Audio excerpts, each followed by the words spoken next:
หนูน้อยตื่นเต้นมาก วันนี้เปิดเทอมวันแรก หนูน้อยลุกจากเตียงด้วยความดีใจ รีบเก็บที่นอนและสวมเสื้อและหมวกนักเรียน และเป้หนังสือ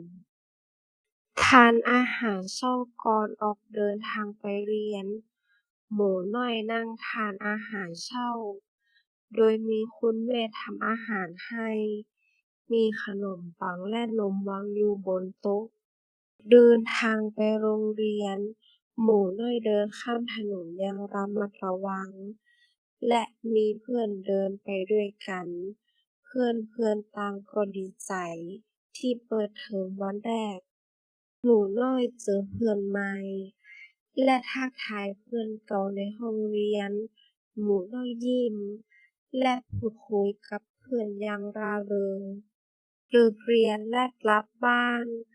หมูน้อยเดินกลับบ้านพร้อมเพื่อน ยิ้มแย้มและพูดคุยกันไปตลอดทาง